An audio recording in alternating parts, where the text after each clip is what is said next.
বিয়ানীবাজারে কুশিয়ারা নদী থেকে ড্রেজার দিয়ে অপরিকল্পিতভাবে বালু উত্তোলন করা হচ্ছে।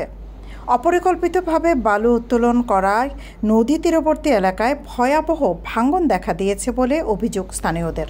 কুশিয়ারা নদী তীরবর্তী দক্ষিণ চরিয়া ও নয়া দুবাগ এলাকায় গেল কয়েক বছর ধরে ড্রেজার দিয়ে বালু উত্তোলন করা হচ্ছে। এ নিয়ে স্থানীয়রা বারবার অভিযোগ জানালেও কোনো প্রতিকার পাননি তারা। ইতিমধ্যে মসজিদ, পোস্ট অফিস, দুটি শিক্ষা প্রতিষ্ঠান, কবরস্থান সহ ফসলি জমি ও চলাচলের রাস্তা কুশিয়ারা নদীর গর্ভে বিলীন হয়েছে। ভাঙন অব্যাহত থাকায় হুমকির মুখে রয়েছে জনবসতি ও স্থাপনা। নদী ভাঙন অব্যাহত থাকায় কমিউনিটি ক্লিনিক স্থাপনের উদ্যোগ নেওয়া হলেও সেটি বাস্তবায়ন করা হয়নি। আমরা আজকে চরিয়া দক্ষিণ এবং নদীর পূর্ব পাশে নয়াদুবাগ গ্রাম, এই দুই গ্রামের মাঝখানে কুশিয়ারা নদী। এই কুশিয়ারা নদীর মাঝখানে ছোট্ট একটা বালুচর, যেটা আমরা লোকমুখে শুনেছি, কাগজপত্র হয়তো দেখি নাই। 2 একর জায়গা লিজ দেওয়া হয়েছে, কিন্তু আজকে 2015 সাল থেকে ওনারা এই জায়গাগুলা লিজ নিয়া এই এলাকার কিছু সন্ত্রাসী ব্যবসায়ীবৃন্দ এখানে প্রায় 30-40 একর জমির উপর কবজা করে বালি উত্তোলন করতেছে। এবং এই বালি উত্তোলন করার কারণে দক্ষিণ চরিয়ার মানুষ চলাচলে যে রাস্তাটা আছে, নদীর পাড়ের ডাইক, একমাত্র নদীর পাড়ের যে ডাইকটা সরকারের অনুমোদিত যে ডাইকটা, এই ডাইকটা ওদের চলাফেরার জন্য খুব গুরুত্বপূর্ণ। এই ডাইকটারে বারবার ভেঙে নিয়ে নদীর গর্ভে চলে যায়।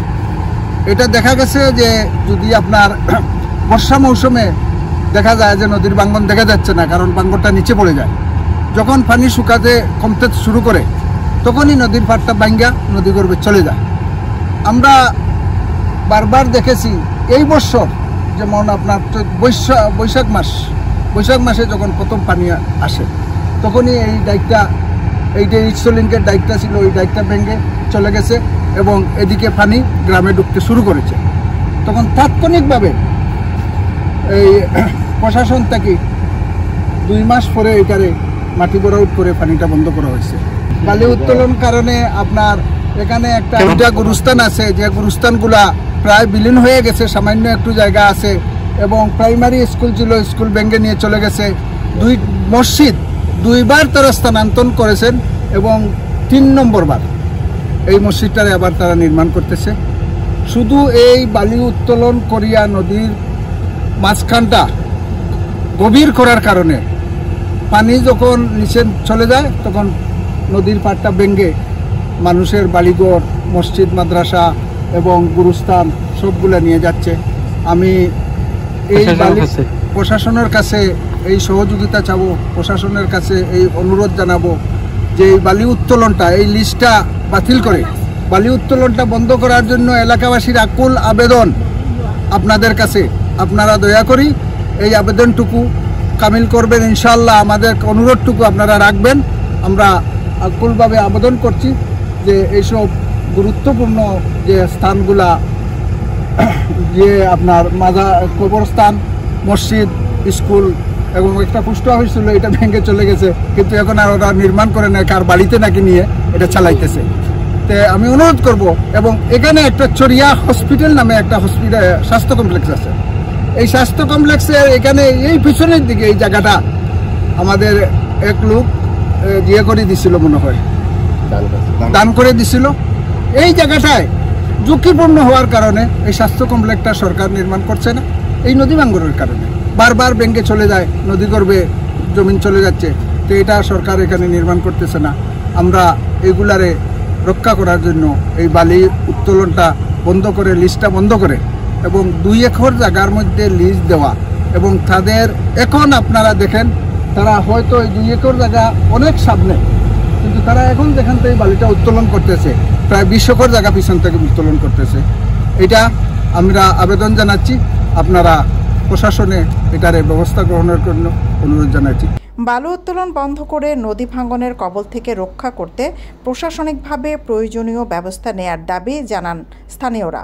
বালি তোলার কারণে আমরা রাইট ভাঙ্গিয়া নিয়ে গিয়ে আমরা বাড়িঘর ভাঙ্গিয়া নিয়ে গিয়ে আমরা একটা স্কুল নিচে আমরা একটা মসজিদ নিচে এখন আমরা রাস্তাঘাট সবগুলা ভাঙ্গিয়া নিয়ে গিয়ে থেকে আমরা বাঁচতাম কিলা আমরা বাঁচার একটা পথ পরক্কা আপনারার মাধ্যমে এবিটিভির মাধ্যমে আমরা বাঁচার পথ চাইয়ার প্রশাসনের কাছে বিশেষ করে আমরা অনুরোধ করি আর যে আমরা বাড়িঘর রক্ষার্থে আমরা সহযোগিতা সাহায্য করুক আর বালি উত্তোলন বন্ধ করুক।